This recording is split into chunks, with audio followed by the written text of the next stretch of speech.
আসসালামু আলাইকুম ওয়া রাহমাতুল্লাহ। প্রিয় দর্শক, আশা করি মহান আল্লাহ তাআলার অশেষ মেহেরবানি ও দয়ায় আপনারা সকলেই ভালো আছেন। আজকের আলোচনার মূল বিষয় হচ্ছে বান্দা যখন গুনাহ করতে চায় অথবা গুনাহ করে ফেলে তখন মহান আল্লাহ ফেরেশতাদের সাথে কি কথা বলেন। তাই এ বিষয়ে বিস্তারিত জানতে ভিডিওটি শেষ পর্যন্ত দেখার বিনীত অনুরোধ করছি। প্রবৃত্তি মানুষকে অন্যায় ও পাপাচারের দিকে ধাপিত করে।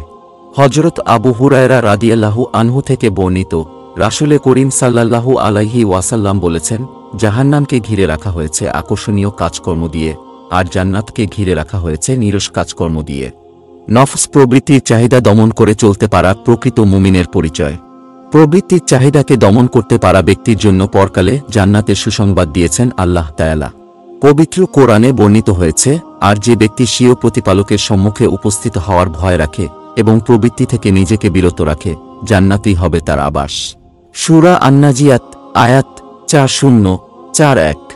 আর যে ব্যক্তি আল্লাহ ও পরকালের ভয়ে নিজেকে পবিত্র রাখে, মনের ইচ্ছা ও চাহিদার বিরুদ্ধে গিয়ে পাপকাজ থেকে মুক্ত থাকে, তার জন্য হাদিসে নেকি লাভের সুসংবাদ দেওয়া হয়েছে। এক হাদিসে কুদসিতে রাসূলুল্লাহ সাল্লাল্লাহু আলাইহি ওয়াসাল্লাম বলেছেন, আল্লাহ তাআলা বলেন, আমার বান্দা যখন কোনো পাপ করার ইচ্ছা করে তখন তোমরা তা লিখো না যতক্ষণ না সে তা করে। যদি সে তা করে সমান পাপ লিখো, আর যদি সে তা আমার কারণে ত্যাগ করে তাহলে তার জন্য তা নেকি হিসেবে লিখো।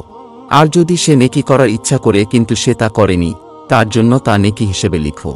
অতঃপর যদি সে তা করে তাহলে তার জন্য তা 10 গুণ থেকে 700 গুণ পর্যন্ত লিখো। রাসূলুল্লাহ সাল্লাল্লাহু আলাইহি ওয়াসাল্লাম বলেছেন, আল্লাহ বলেন, আমার বান্দা যখন নেকি করার ইচ্ছা করে আমি তার জন্য একটি নেকি লিখি যতক্ষণ সে না করে, যখন সে করে আমি তার 10 গুণ লিখি। আর যখন সে পাপ করার ইচ্ছা করে আমি তার জন্য তা ক্ষমা করি যতক্ষণ সে না করে, অতঃপর যখন সে তা করে তখন আমি তার সমান লিখি।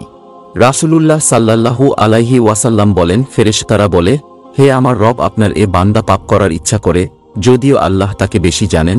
তিনি বলেন, তাকে পর্যবেক্ষণ করো, যদি সে করে তার জন্য সমান পাপ লিখো, যদি সে ত্যাগ করে তার জন্য তা নেকি লিখো, কারণ আমার জন্যই সে তা ত্যাগ করেছে। মহান আল্লাহ রাব্বুল আলামিন আমাদের সবাইকে পাপ কাজ থেকে বিরত থাকার তৌফিক দান করুক, আমিন।